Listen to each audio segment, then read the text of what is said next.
पहले प्रारब्ध को समझिए। सवाल है कि गुरु हमारे प्रारब्ध को काट सकते हैं कि नहीं। अगर प्रारब्ध को नहीं काट सकते तब तो लाखों लोग हैं जो अपने प्रारब्ध, अपने कर्म बंधनों के अंतर्गत चल रहे हैं।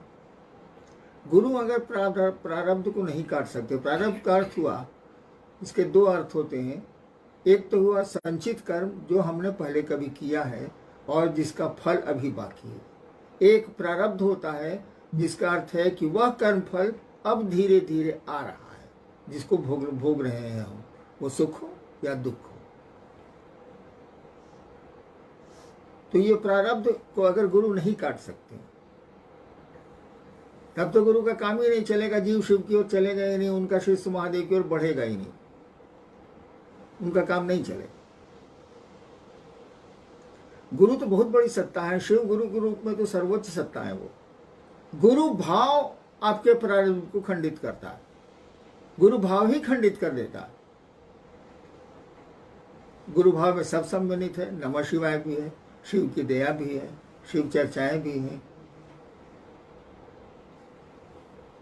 गुरु भाव ही आपके प्रारब्ध को खंडित करता है, लेकिन सही गुरु जो होते हैं वो उतने ही प्रारब्ध को खंडित करते हैं जो आपके आध्यात्मिक मार्ग में बाधा देते हैं।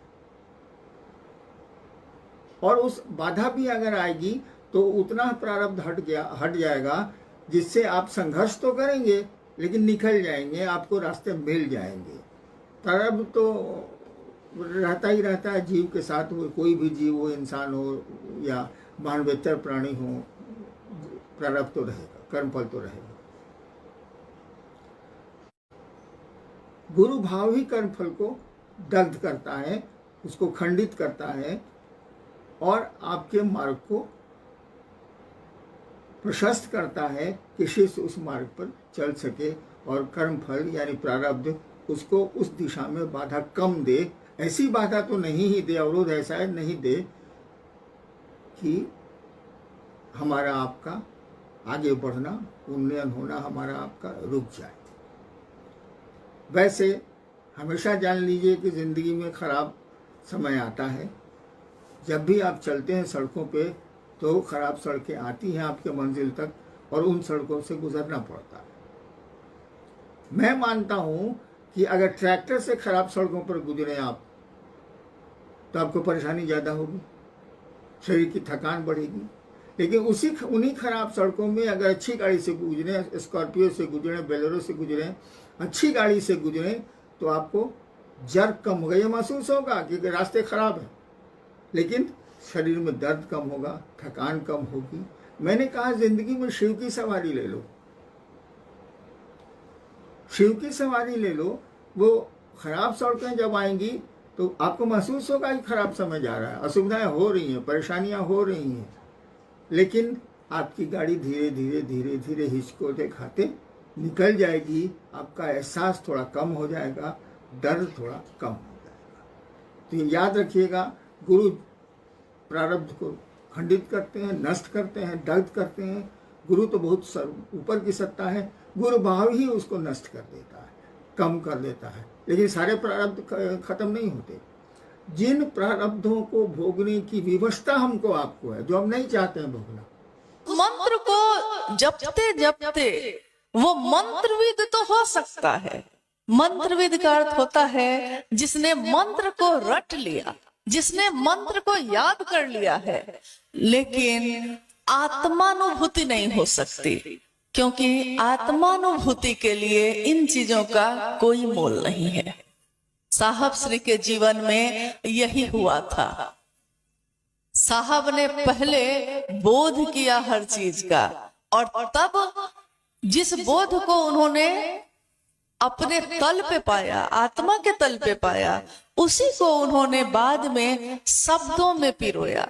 शब्द, वाक्य, जिसको हम कहते हैं 3 सूत्र दिए साहब श्री ने। 3 सूत्र, ये क्या है? हम बोलने में सारे लोग इस बात का प्रयोग करते हैं। साहब 3 सूत्र दिलथिन, दया मांगेला कहलथिन, चर्चा करेला कहलथिन कि नमन कर लिहा। 3 सूत्र तीन सूत्र में कभी भी हम लोग इसका अर्थ नहीं पूछते कि सूत्र क्यों कहे। कह देते कि तीन काम है, कह देते कि तीन तरीका है, लेकिन उन्होंने कहा तीन सूत्र है। सूत्र का अर्थ होता है कि एक ऐसा फॉर्मूला, एक ऐसा सूत्र जिसमें जटिल से जटिल और आसान से आसान किसी भी तरह का गणित उस पे बैठा दीजिए, एक दिन उसका हल निकल ही जाता है। कितनी भी बड़ी समस्या आपके जीवन में है, कितनी बड़ी आपदा में आप पड़ गए हैं, आपका मन घनघोर अंधेरे में है, तब भी सामान्य अवस्था में है, तब भी शिव को गुरु मानकर आपने बस इतना ही किया है। महादेव से मन ही मन दया मांगी, महादेव की चर्चा की और महादेव को प्रणाम किया।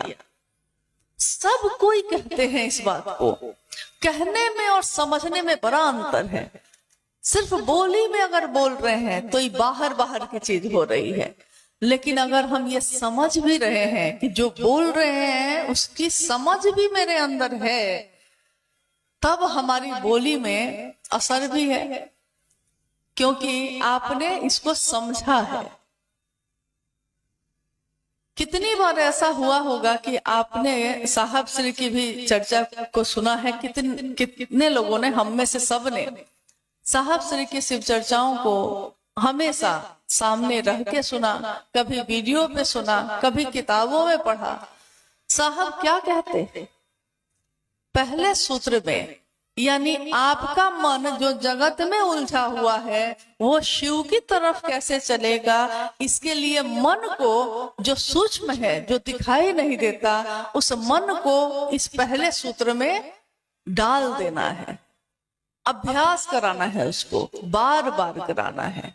और इसमें क्या करना है, मन तो जगत में है, आकर्षण जगत का है, घर अच्छा लगता है, परिवार अच्छा लगता है, वैभव अच्छा लगता है, खेत अच्छा लगता है, पैसा अच्छा लगता है, सम्मान अच्छा लगता है। महादेव, हम बोली में तो कहते हैं कि महादेव अच्छे लगते हैं, लेकिन महादेव के लिए अंदर से आवेश पैदा नहीं हो रहा है।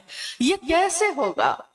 तो स्व स्फूर्त जागरण हो, शिष्य का भाव आपके अंदर से फूटे, इसके लिए है पहला सूत्र। बार बार मन में ये कहना, आप गौर करिए कि मन में ये कहना, क्योंकि जो स्थूल चीजें होती हैं वो दिखाई देती हैं, लेकिन सूक्ष्म चीज जिससे ये स्थूल संचालित है दिखाई नहीं देता। 5 तत्वों से ये दुनिया बनी है। दुनिया की ये सारी चीजें आपको दिख रही हैं। ये पंडाल दिख रहा है, ये मैदान, ये पेड़, ये खेत, ये जीवन, ये जीव, मनुष्य, सब दिख रहे हैं। लेकिन ये जिसके कारण जीवित है, जो प्राण उसमें है तो वो जीवित है, और प्राण निकल गया तो उसकी मौत हो जाती है। ये प्राण पूरे शरीर में कहाँ है किसी को आज तक पता नहीं है। ये मन, अगर मन ना हो तो हम कुछ भी नहीं करते। हर बात में हम कहते हैं आज हमारा मन नहीं है, आज हमको अच्छा नहीं लग रहा, मेरे मन को अच्छा नहीं लग रहा। कभी हम कहते हैं कि मन को बड़ा अच्छा लगा, यानी आप अपनी नहीं, मन की ही बात कर रहे हैं बार बार, और उस मन में शिव की दया की मांग है, हे शिव। और ये सिर्फ क्या है, वाक्य नहीं है, ये पंक्ति नहीं है, इसमें एक शिष्य इसके अर्थ को समझकर और तब बोल रहा है, हे शिव आप मेरे गुरु हैं। और ये कौन बोल रहा है? क्या आपके होठ बोलते हैं? नहीं, आपका मन बोल रहा है, क्योंकि मानसिक संप्रेषण देना है। ये मन ही मन ये कहना है, हे शिव आप मेरे गुरु हैं, मैं आपका शिष्य हूँ, मुझे शिष्य पर दया कर दीजिए। ये शिष्य कौन है? क्या ये शरीर है? क्या मेरे हाथ है, मेरे पैर है? ये शिष्य मेरा मन बनेगा। कोई भी रिश्ता भाव पे ही बनता है, मन ही बनाता है, अपना भी या पराया भी।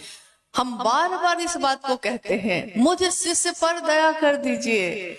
गुरु इसके अंतर को हमको समझना होगा। भगवान के रूप में जो जैसे पुकारता है, मांगता है, मनोकामना की पूर्ति होती है।